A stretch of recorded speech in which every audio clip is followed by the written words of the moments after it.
जंग बद्र 313 मुसलमान बनाम 1000 से ज्यादा दुश्मन। क्यों लड़ी गई ये जंग, किसने शुरू की और क्या था इसका अंजाम? आइए जानते हैं इस ऐतिहासिक लड़ाई की पूरी कहानी।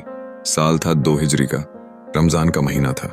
इसी साल मुसलमानों पर रोजा और ज़कात फर्ज किए गए, लेकिन मक्का में मुसलमानों पर जुल्म की हदें पार हो चुकी थीं। पैगंबर मोहम्मद सल्लल्लाहु अलैहि वसल्लम और उनके साथी हर रोज अत्याचार झेल रहे थे।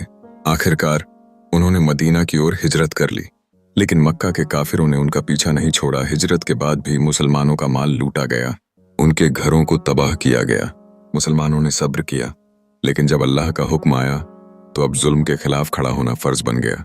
और फिर शुरू हुई इस्लाम की सबसे पहली जंग की तैयारी। अब्बू सुफियान एक बड़ा काफिला लेकर शाम से मक्का लौट रहा था। 50,000 सोने के सिक्के और बेशुमार माल इस काफिले में था। पैगंबर मोहम्मद ने फैसला किया, इस काफिले को रोका जाएगा ताकि मुसलमानों का लूटा गया माल वापस लिया जा सके। लेकिन काफिला रास्ता बदल गया और मक्का में हड़कंप मचा। अबू जहल ने इस बहाने से मुसलमानों से लड़ने का प्लान बना लिया। उसने मक्का में इमरजेंसी ऐलान किया। 1000 हथियारबंद सैनिक, 100 घोड़े और सैकड़ों ऊंटों की फौज तैयार हुई। उधर मुसलमानों के पास सिर्फ 313 लोग, सिर्फ 2 घोड़े और 70 ऊंट थे, लेकिन उनके पास था ईमान, अल्लाह पर यकीन और पैगंबर की रहनुमाई। पैगंबर मोहम्मद ने बद्र के मैदान में पड़ाव डाला।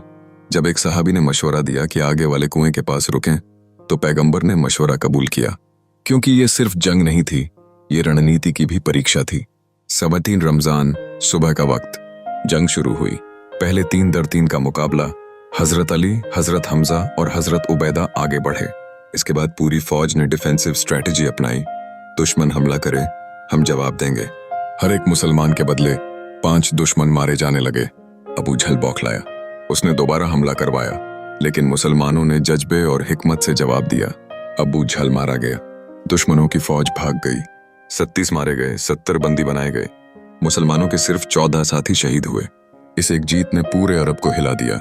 जिसे लोग कमजोर समझते थे, अब वो एक बादशाह और मिलिट्री लीडर बन चुका था। इस्लाम अब सिर्फ एक मजहब नहीं रहा, यह ताकत का नाम बन गया था। जंग बद्र इस्लाम की हिफाजत और हक के लिए लड़ी गई जंग थी, जिसे रमजान की बरकतों से फतेह मिली।